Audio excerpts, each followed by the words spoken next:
How tall are you? 6'4". Yeah, I'm not that tall. Although my brother's 6'3" and I'm 5'9", and we look vastly different in terms of height, which is what you get on a live stream. So we're live. All right. Let's do this. Live from APTA CSM. Technology isn't coming to healthcare, people. It's already here. We're doing a live stream from a conference. Of course, technology is already here. Our next guest lives at the intersection of physical therapy, data, and digital health, helping clinicians use technology without losing the human side of care. Welcome back to the show, Todd Norwood. Todd, welcome back to the show. Thanks for having me. Nice to meet you in person and be here together in person. We're also matching our shirts. We did seafoam green it up. You were from California. Are you still in California? I'm from California, still in California. I live a mile from where I grew up. So you were on the show a few weeks ago. We did like a CSM prep episode because you're speaking tomorrow. Yep, there will be candy tomorrow morning. That was my first question. All right. If you're going to do a presentation on or near Valentine's Day, you have to have a little bit of the bribery. Give people who might be watching the live stream here, because we have had people walking around listening, which is still crazy. Technology. It's like watching the game while you're at the game. I don't know. We do it. Just give people just a quick reminder of what you're doing tomorrow. Yeah, we're going to be talking about how your skills as a PT translate readily to becoming a leader and how you can leverage those skills to lead and have a larger impact. You did that. Like you said, you were in, like, give like your sort of like, how'd you go from a physical therapist to what you do now? The origin story, right? The superhero. Right. So I was in a clinic. I was practicing orthopedic outpatient physical therapy. I met a patient. I work in Silicon Valley. So I met a patient who was in technology. Into tech people. That's right. You can't throw a stone and hit one, right? So I was out there. I met a patient, and we started talking about technology. He was quizzing me when he'd come in during his visit. Like, hey, how'd you use technology differently? And I was up for it. Like, I love technology. So we started talking, and that was Physera, ultimately. And then we built that up, grew a nationwide network of PTs doing telehealth before COVID, which is crazy when I think about it. And we got acquired by Omada back in 2020, and I'm still with Omada, still doing the same thing, and a few more things with what Omada does in the chronic disease space. I feel like every third booth here now has some sort of technology component in it. But I want to talk to something more basic and emotion. When you were now leaving the clinic and going to this tech thing, did you feel imposter-y or like, hey, maybe do I belong here? Like, did you feel that at all? Oh my goodness, yes. And then, all right, so how'd you get over it? Or did you? How'd you get past it? A different question. It's so interesting because I think there's still moments today where I'll be in a room or I'll be in a venue and it's like, oh, do I belong here? Do I have the right to be here? And I think the thing about imposter syndrome is it comes and goes throughout your career. You have moments where you're like, yes, I earn my right to be here, right? I am the expert in the room and I own that. And that sometimes as you grow, right, as you develop as a professional, you're going to be in rooms where you may question, do I belong here? And I think for me, it's been the opportunity to look back on past experience. And I had a lot of experience as an athlete growing up and going through different ranks. And each time you got to that new level, it's like, oh, I was pretty good, right? I was a big fish in a small pond before, but this is a much bigger pond. Yeah. And now am I a small fish here? Yeah. And so I had that background. Yeah. And I think that helped me a lot going through this experience. You're talking about that sort of at a macro level. You're describing a day for me. Like 9 a.m., I am a badass. By 11, I'm like, I don't know what I'm doing. An hour later, I'm pretty okay. By 3 o'clock, I'm all right again. And hearing people say that makes me at least feel like I'm not the only crazy guy in the room. No, I mean, I think that's true. That can happen within a day. For sure. For me as well. Roller coaster. Yeah. I'll have those days where that first meeting, like, I am the man. I am the guy. And then later in the day, you get knocked down a few pegs by yourself. Am I the guy? Am I the guy? Should I even be on the team anymore? Let's get into some tech then. Why is good data foundational for modern healthcare? But before you answer that, explain to me what the difference is between good and bad data is. You got to be able to trust your data. So for me, that's the difference between good and bad. Is it reliable? So I think let's take something in PT that's common. Range of motion. Got it. We measure range of motion. How many of us eyeball it? And then what's the plus or minus, even if we're doing it right. well? And if we do it with a goniometer, and then we write it down, do we write, if we did a goniometer, do we write down to the degree? Or do we do round to 5 or 10? This is where you go from having potentially good and precise data, right? Having it to the degree. Or if you were in a biomechanics lab, right? It's to the degree. It's the 10th of the degree even. To in the clinic, it's 135, I think. ish. Maybe. And ish, you can't really put ish into a spreadsheet. Ish no, doesn't. and AI is not going to like ish. Yeah, that's true. Right? If AI is processing the data, it's not going to do okay with ish. It needs to be precise. Well, it'll handle the ish, and you'll get garbage on the output. Yeah, garbage in, garbage out, right? That's right. That's the idea. That's right. So why is that so important? So if we're moving into this world, I don't know if maybe as PTs we're moving into this world. The world's moved there already with AI and big data. If the data is not accurate, then the interpretation and the outputs are not going to be accurate. And I think it's interesting from a patient and a care perspective is like either you get an ineffective intervention, an ineffective recommendation, or potentially a harmful recommendation if you don't have sound foundational data. And that's my fear. Like we have a lot of data in PT. One, we may not all document uniformly. And so that's a whole data cleansing issue. We got to make sure that it's all uniform. And then do we all agree that 135 is 135? Or is your 135 is 132, mine's 140, the next person is 130? That makes it challenging. Yeah. It makes it really challenging. Especially when you start to use when things get larger, when now more and more clinicians and larger and larger. That's right. So can you imagine if you took data from clinician, let's go 50 outpatient clinics in 50 different states with 50 different clinicians? It's a lot. It's a lot of variability potentially. Yeah. So what would you say to people? There's still a few people who not brag, but like say, I have not touched artificial intelligence yet. Like, what would you say to that person? Like, this isn't going, it's not going to infect your brain. It's not going to change how you do things. What would you say to someone who's like still hesitant about leaning into not even just AI, but technology in a clinical setting? Well, I mean, like, do you have an iPhone? Because you've touched. Correct. If you have a mobile device, a smart device now, you've interacted with AI. Right. It may not be the ChatGPT or the Perplexity or Claude or the newer models that are out there, but you've certainly interacted with AI in some way, shape, or form.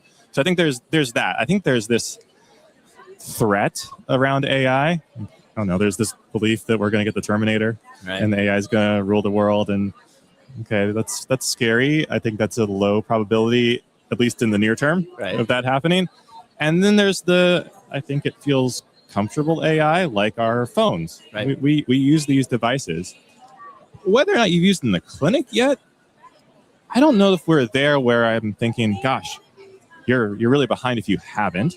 I think we have some adopters are there, but the middle of the bell curve isn't. Sure. Maybe. And I think that's maybe where we were with telehealth, right? Like COVID was a fire starter for that. It was like pouring fuel on the fire on telehealth. Right. So I'm not concerned if you're like, I haven't used it. I'm concerned if you're saying, I'm not ever interested in using it. I won't use this technology. I think the clinic owners, of course, were the first people who were approached by everybody who was selling a scribe 2-3 years ago. And the smart ones were being good clinicians and saying, like, show me. Don't give me I don't want the brochure. I want you to show me on your screen right now. Right. And then show me 10 people who've done it already. And if you were selling that 3 years ago, you're like, I don't have 10 people. You're the first 50 people I'm calling. But now we're sort of past that. Yep. And I think as a business owner, what I want to see is, does it work? So can I do a mock case right now? Like, don't show me the fancy demo. Right. Like, that's cool. We can polish a demo. But let's do a mock case right now. And let me take your subjective and your history on a condition, and let's see what happens. Right. And does it do what I expect it to do? Right. I was working for a small tech company as sort of a consultant for a little while, and I was going to shock you. But when you go to conferences, all of a sudden you wind up in an Uber with 3 people you don't know and 2 people you do. And someone was like, who are you and what do you do? I'm like, I'm doing this thing with a tech company. And they're like, well, you should give me a demo. And I was like, great, let's do it right now. And they're like, well, there's a lot of loud noise in the Uber. I go, great, there's a lot of loud noise in your clinic. That's right. If I can't do it at the back of the Uber with my knees in my chest, and we did a subjective evaluation right there. And I said, I even threw in some curveballs. I was like, well, what was your last movie you saw or last concert, or like, how old are your kids? And he was like, why are you asking me this? And when I showed him the output, he was like, I said, where's the thing about the Garth Brooks concert and your 9-year-old in the movie? And he's like, oh, it's not there. I go, right. That's right. Because it has to filter that out. It's not clinically relevant. Correct. And it understood that. But their clinic owners are right for show me. I want you to to beat on this thing. Yep, absolutely. I think that's true of any technology. Any new technology that you're going to adopt in your clinic, whether it's AI based or anything else, is you've got to test it. You've got to put it through its paces. Absolutely. Yeah. What are some of the things that get people past that skeptical phase? I mean, this would be the $1 million question. Just how many? Because I want to get past that as fast as possible if I'm selling some of that stuff. For sure. I think you got to see it work. That's a big piece of it. And you've got to see it work in that case where you, as a skeptic, don't believe it's going to work. All right. So if you're like, oh, well, it can't do it in a noisy clinic. And then you show me in the middle of the exhibit hall, it's noisy. I'm like, oh, okay. All right. Okay. Or it's not going to filter out if we have chit chat about the baseball game last week. Like, right. Oh, okay. Although I do think it's interesting as a clinician, some of those things I would always like jot down somewhere, right? Like, oh, you have a 9-year-old daughter that likes softball. Ah, good point. Because those are good social interaction pieces good for starters. Us to like build that relationship with the patient. And so it's an interesting balance, right? If you're like letting the AI do too much and it's filtering out too much of that. Yeah. Last thing I'll ask, roles. You stepped into a technology role, maybe not on purpose, right? But one sort of appeared. What would you tell? You said earlier, you probably as a clinician have the skills already. Mm-hmm. If someone, and I'm in Facebook groups, for better or for worse, the comment section of Facebook groups are interesting, but people are asking those questions like, hey, I'm thinking about, and it is nice to see people who've stepped into those roles say, I will have a phone call with you. Mm-hmm. I will show you what I did. I don't know if that's going to be relevant for you, but what would your advice or suggestion be for someone who's like, I do like this. This is fast paced, and I can see working in technology instead of helping one person at a time. I could help 1,000 people at a time. What would your step 1 or 2.5 be?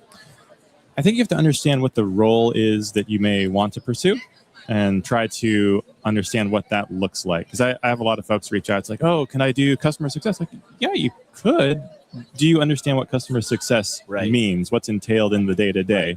Sounds like customer service to me. Like, well, yes and. So do your research, I think would be my first recommendation. Understand what it is that you're looking at. Mine was sort of happened by chance, and I had the right patient. And that person was probably sizing you up, though.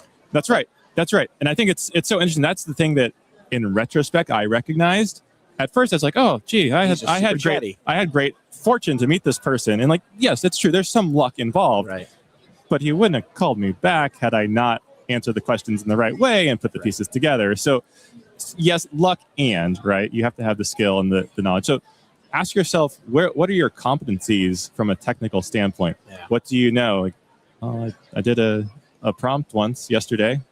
Okay, that's good. Keep digging. Good start. Also, AI is a fantastic tool. Oh, I do it all the time now. But ask it, right? Like, I'm a physical therapist with 5 years of clinical experience in outpatient orthopedics. I'm looking to transition into a technology role in customer success. What skills should I develop? What competencies may I already have? I go one step ahead. I download my resume from LinkedIn. I download the job description and I go, match me, give me the 5 main skills this could have, and rank me from 0 to 100 on those, and then help me understand if I should apply. Yeah. Use the tool. That's right. And that's the thing. I think AI is an incredible tool. And I think we're all still learning how to use it best. Pilot it, right. That's right. You're handed an infinite information machine. We're not all using the same inputs. And somehow you're like, how'd you get that great output? Just the same as data. I gave it a better input. That's right. You gave it a better prompt. And sometimes you can ask it how to prompt for something. I think that's like the hack that a lot of newcomers don't understand or don't see. Is like, it knows how to get the best out of itself. So ask it. I use that a lot for images, because if I liked a way that I accidentally got to an output, I'm like, whoa, I like that. I want that more. But I don't want to have to sit here and explain it to you. So I'm like, give me the prompt that will get that type of image in the future, and I save that in Microsoft or in Notes, and then I come back to that and I have that as my image prompt. That's right. That's your default, and then you plug in the specifics of what you want. Yes, perfect. All right. Last thing we do want to show is called the parting shot. Mic drop moment, soapbox statement. What do you got? I think I told you on the last time I was here, I'm going to go with the same thing. I think it's so important. And it's a Warren Buffett quote, but he says, invest in yourself, right? Like, if you invest in the stock market as he did, very successful, there's going to be some taxes. Yep. You can lose. But if you invest in yourself, you take courses, you learn, you gain knowledge, there's no tax on that. and you can't lose it. Nobody can take that away from you. So good. So invest in yourself, whether it's courses or reading, whatever it may be. Invest, make yourself better than you were yesterday. Todd, appreciate it. Absolutely. Thank you, Good Jimmy. luck tomorrow. Make sure you hand out the candy here live from CSM in